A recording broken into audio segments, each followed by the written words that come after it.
is Bethany Finch with American Made Home Solutions. Today I have the pleasure of meeting with another power woman in the real estate investment industry space, and that is Ashley Wilson from Bar Down Investments. We talked about that, and every time I want to call it something different, and that's interesting because we don't always equate the name of our businesses with what they mean. So Ashley, why did you guys name it Bar Down?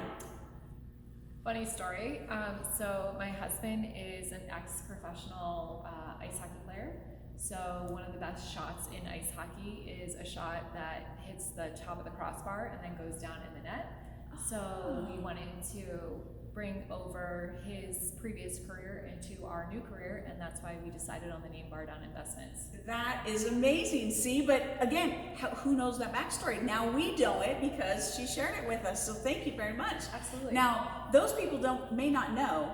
You guys, I know it's going to be shocking to you, but there are women in the real estate industry that are killing it, and I say that tongue in cheek because some things that we're killing it in aren't always praised in the industry. So one of the things that makes Ashley unique is she is the project manager. So she is oftentimes overseeing the crews and things of that nature. Sometimes the word gets mixed up with project manager and GC. And there's a very distinct separation there. What that I mean, a GC or a general contractor is the one that is licensed and carries all the liability and signs off on the permits and things of that nature. But in some states, it is kind of intermittently changed with project manager because they'll allow a project manager to sign off on the licenses and permits and whatnot.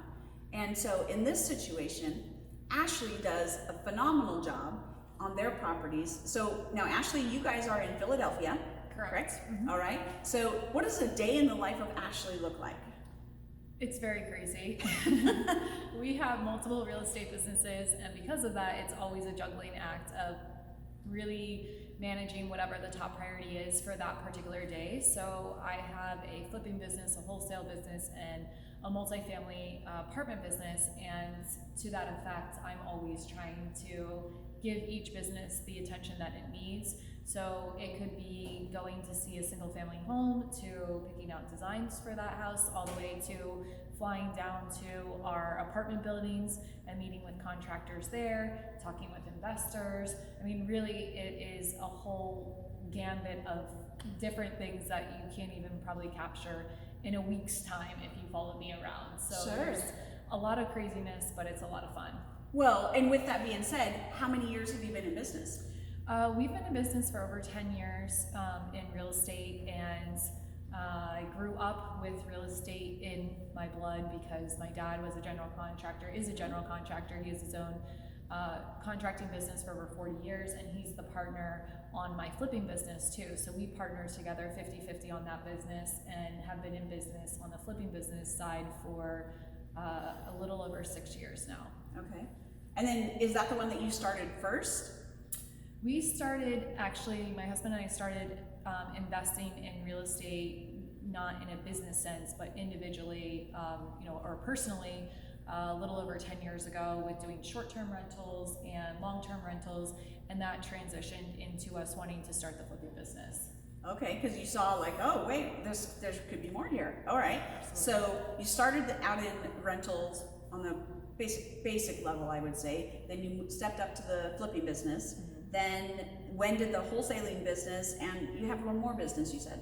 Large multifamily. So when did those come into play? The large multifamily business came after my husband retired, so it was a little over 3 years ago now that we started large multifamily.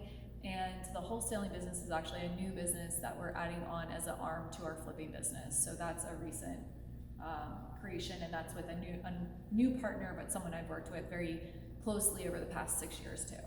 Okay, so, and then the multifamily side of it? The multifamily side, that's the business that started a little over 3 years ago, and that business is a business that we are very active in today. I would say that takes up the majority of our time. All right, so Ashley, I'm sure you guys have some kids. Yes, we have 2 young kids, 2 daughters actually, so it's really good to have women see another, woman their mother be very active in real estate, especially since it's a male-dominated industry. So I really am a huge proponent for showing them what we're doing and making sure that they really understand the opportunity that's in real estate for women. Yeah, very much so. Well, how old are your girls? 3 and 5. Oh, they are young. Okay, so if you started this business 10 years ago, you had time in the business, building it without kids, and then now the kids are in there, but you've also started several other businesses in the meantime. So the biggest question for every woman is, how do you make it all happen? With a very supportive husband is definitely number one. And also having really incredible people around you. I'm a huge proponent for partnerships. I don't like the concept of hiring people. I really like the idea of partnering on every aspect. So any way that I can partner with someone and have interest aligned, I think that is a way in which you can grow your business exponentially, because people will go the extra mile, as opposed to if you hire someone, I think they are really more of a timestamp type personality. And I don't fault them for that, because I would do the same thing. Mm-hmm. But when they are equally invested in the success of the businesses, then they're motivated by the same intrinsic factors that you have too. Oh, sure, absolutely, very much so. Well, and when they buy in, right, they're way more invested. You get a much better return on their time just as equally. We see that in the multifamily side so many times. Absolutely. So, did you always want to grow up and be in construction when you were a little girl? I mean, how did that come to play? That's kind of what ultimately happens, right? The irony of that question, or the answer to that question, is that my father worked very hard in construction so that we would not end up in construction. So it's funny that today I am in construction, a different facet of it, but still nonetheless within construction. And I think my father sees construction as a different opportunity than he saw it growing up. One thing that I knew growing up was that I always wanted to do something that would allow me to live my life on my own terms, and real estate provides that value that a lot of other industries don't provide. Yeah. So because of that luxury of investing in real estate and how closely it's tied with construction, I think my dad has seen that value firsthand too, and he's a huge supporter of me continuing my endeavors in real estate. That's amazing. Well, and the support is a huge key piece that I think many women, not just women, but men in general, people don't really know what supportive roles look like. It's not been modeled very well, and I think there's a lot of dysfunction in that area. How would you say support looks like, say, from one, your husband's perspective? What does a good supportive model there look like? And two, from, in this case, your dad's perspective, who's a business partner, what does good support look like that for you?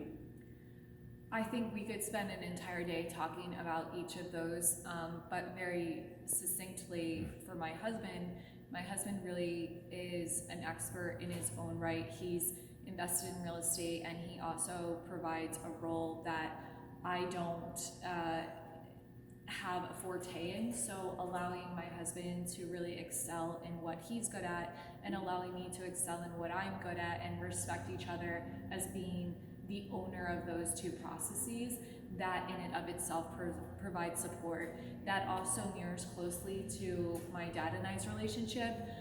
So even though my dad has all the experience with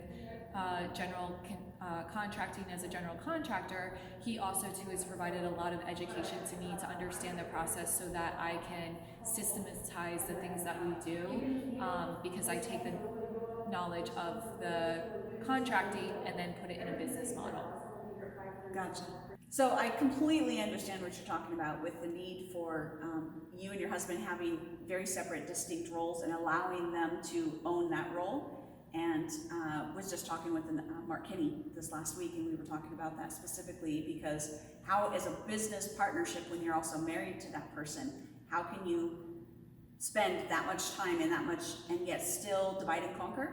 And that is, just like you said, focusing on their strengths and what they do so well, and also giving them license to own that role. Because so many times one or the other may want to micromanage, or, oh, I see this or I see that, and ultimately we need to allow, just as if they were a regular employee, allow them to do their job and only give feedback if they're asking for it. And so, yeah, absolutely, I completely 100% agree. But then with your dad now, so here's the thing that you and I actually have in common as well, is that project management piece. And with your dad being in construction, how does a supportive business partner in that partnership, because one is the dynamic of still dad, right? But also you grew up watching him run his business a certain way, and you may not have known all the intricacies, right? But now when you come in, you're gonna bring different ideas there. And oftentimes parents don't necessarily want to listen to their kids. So how does a supportive business partner, when that dynamic goes on, look like? We did actually have a situation like that when we did our first flip on a couple levels. The first level was with respect to the design. I'm more in touch with what the latest and greatest trends are. And my dad was a little bit hesitant, I would say, but he never questioned my style or eye for design. So he definitely trusted me on that front. But with respect to the whole business structure and model, we renovated our first house and it took us 9.5 months, and ultimately we made a profit of a little over 60,000. And from sale to sale or acquisition to close, it was a 12-month period, and it was 9.5 months of renovation, and then it took us 2.5 months to get under contract and sell the house. So he was ecstatic with the profit of the 60,000 or so that we made, and I was not. I looked at that and I said, this is not a sustainable business, because we split the profits 50-50, and I said, can you live off a $30,000 income? Because I sure cannot. And he was extremely frustrated. And to your point of having a family dynamic there was a little bit of clashing of heads, but ultimately when I posed that question, he realized she's right, this isn't a sustainable business model. So by him teaching me all the inner workings of construction, specifically the process of construction, I looked at it and I said, how do I systematize this to understand what things can happen in parallel versus what happen in sequential order? And I outlined a new structure of how we would renovate a house. A year to date from that house, we purchased a very comparable property with a full gut renovation. It was a larger house, larger scope of work, but we did it in 9.5 weeks, and we made over 100,000 in profit.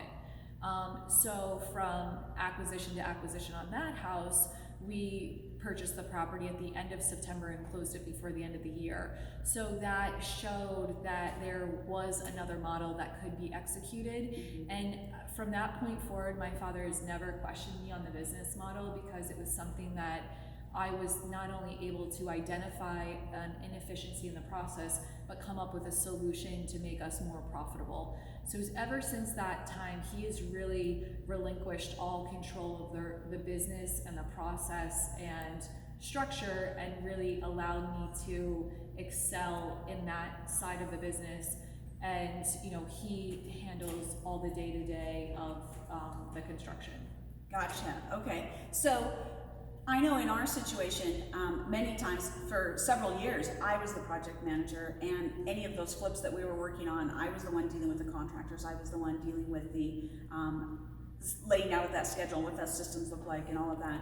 And what I found in the industry, I'm not sure if you see it in yours, but I found that many contractors didn't want to work with a woman. They absolutely did not like the idea. They felt like the woman shouldn't be telling them what to do. They had more experience, they had this and that, and they didn't buy in, so to speak. And so I ran into a lot of conflict that I had to deal with, and I literally had to learn to fire early and hire slower, because what was happening was men are so used to being in that leadership role that if they hadn't been in a more can't think of progressive environment, or like if they were raised by a single mom, it was different, but usually if they were in that more of that traditional role, they just couldn't assimilate. So when things didn't go to the plan, right, they weren't sticking on the schedule, the scope of work was, they went off the scope of work and did rogue whatever. It's like, whoa, that's not what that says, you don't get to, right? It didn't mesh well. So in your project management side of it, did you ever deal with a lot of that when dealing with the men and having to call it out and literally, it being in that boss role? I think there's actually two issues here at play, and I think that a lot of investors don't recognize this, and especially women, and I'm not saying this offensively, but the two issues at play from a contractor perspective is, first of all, and you hit the nail on the head, no pun intended, is that you're dealing with a woman, and there has that struggle because historically the industry has been male dominated, yeah. and here you do have that conflict. But the second thing that I think is often not addressed is the fact that most contractors typically work with retail customers as opposed to investors, and investors are very money sensitive and time sensitive because time is money, and ultimately that arises conflict in and of itself, and then you couple that with being a woman in the industry, and that is the recipe for disaster. I grew up with having my dad as a general contractor, and to that point I had a lot of exposure to a lot of the contractors that we use today. Not all of the contractors, but a lot of them. I think that I definitely have not been exempt from experiencing those, but also at the same time, I have seen firsthand that you can have really good relationships with people too, and it's a matter of developing that rapport. All right, so you clearly understand in a woman working in a man's field, there's definitely challenges that come up, and you've faced your share of challenges as I have, and we definitely have gone through that. What advice would you give to a woman that's a real estate investor who is project managing her own projects and things? What advice would you give them? From a perspective on how to find the right contractors, I think that rock stars know rock stars, and ultimately if you find one good contractor, you can ask that individual for references. I think I always use the analogy that how do you find a good drywall guy? You start with a great painter. A painter follows a drywall person and ultimately makes the painter's job easier. That means that if you tell the painter you're going to start next Monday, if the drywall team has done their job on time, then they hold fast on that Monday. Also too, if they've prepped the walls correctly and they've taped and mudded and sanded, it makes the job for the painters easier because ultimately they can just set up shop and do their job. So if you just find one link in the armor, so to speak, and you work your way from there, it's pretty amazing how quickly that you can find really good people. Yeah, that's very true. And one of the things that we've found is that in contractors that are wanting to grow but literally don't know how, we have teamed up with them and in turn helped them grow their business. So maybe they don't understand the processes of systems. Maybe a lot of ours have never used contracts. They don't understand the benefit of using a contract from them or our perspective. So anything that we offer in return that can help them, many of them don't know how to set up a payment schedule, things like this. So we are able to be an asset to them just as well, and that resource and that benefit grows them. So I 100% agree with you there. What about now, even as if you're not busy enough, you've written a book. What is the name of your book? The book is The Only Woman in the Room, Knowledge and Inspiration from 20 Women Real Estate Investors. And what I've done is I've collected 19 other co-authors to help write about their personal journey in real estate, how they have pursued the asset class they have pursued, what life struggles they've had along the way, to really inspire, motivate, and show an example to women everywhere. We have a very diverse group of women, and I mean that in all aspects of the word. So from different upbringings to different financial status, to different geographic location, Canadians, Europeans, a woman who immigrated from Africa, Brazil, Wow. India. We have a lot of really incredible, powerful women that just have motivational stories. Yeah, well, and actually speaking of that, you're also one of the partners of the Real Estate Investor Yes. Meetup and podcast.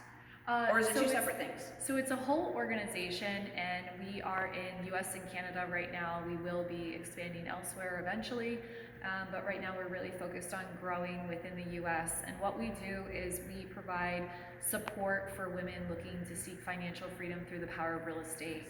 We have meetup locations in almost every major MSA in the US and some within Canada. And what our mission, vision, and values entails is taking a woman at any point in their journey in life and really showing them how they can have financial freedom and live their life on their own terms. A lot of women rely very heavily on their spouse for financial support, and ultimately that puts them at a disadvantage from being able to live their life on their own terms. And today we are in a situation which is being not affectionately called, but actually called the she session or the pink collar recession, where COVID is impacting women economically and through jobs more than men. And unfortunately, it has changed and taken us back almost 10 years, if not more than that, from all of the growth and expansion we've had as women. So now more than ever, women need this support, and we are an organization that really embraces that and wants to get women on the pursuit of financial freedom. Gotcha. Well, and there's a lot of truth to what we've gained, right? But there's also the part that if you're a man, you don't necessarily see it. If you don't have women in your life, right, you're not necessarily impacted by it. If you don't have sisters that are struggling to take care of their families, or single women trying to provide for a family when divorces and such happen.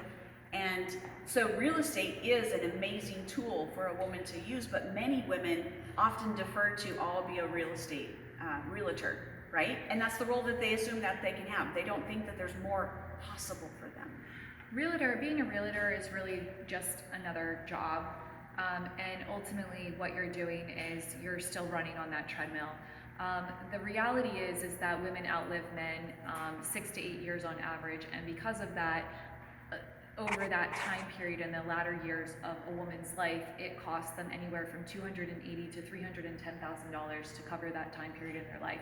That financial burden falls on family members. It does not, differentiate between the financial burden falling on the shoulders of a man versus a woman. So really this is a global problem.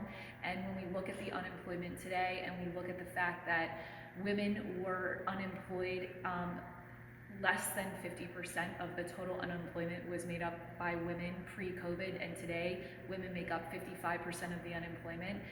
This is a huge problem that we're seeing today. We've lost a lot of progression in the path because ultimately anyone who has a family, it was just noted that a woman would be the one to stay home and be the caretaker of children, because today women still make 79 cents to a dollar that a man is making. So it makes financial sense too for the woman to stay home. So there's a lot of challenges as women that we face that have just been magnified during this COVID experience. Yeah.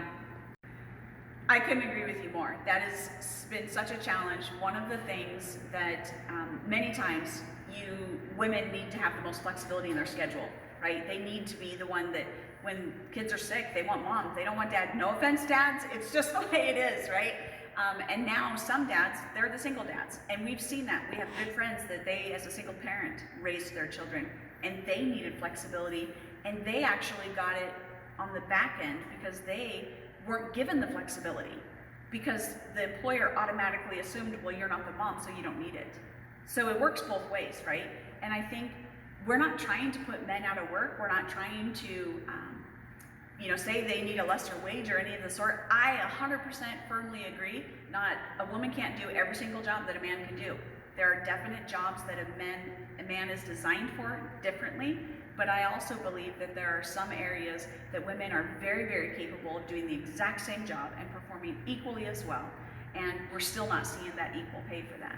And the challenge there is when she does have to be, because now she's single and having to raise her family because the kids more than 70% of the time are with the mom. And now she has to carry all that burden.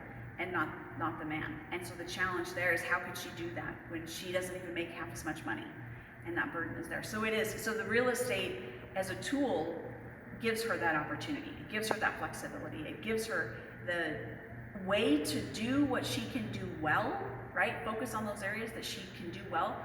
I'm very mechanical, so I can look at stuff, I can carpentry, all that stuff makes 100% to me.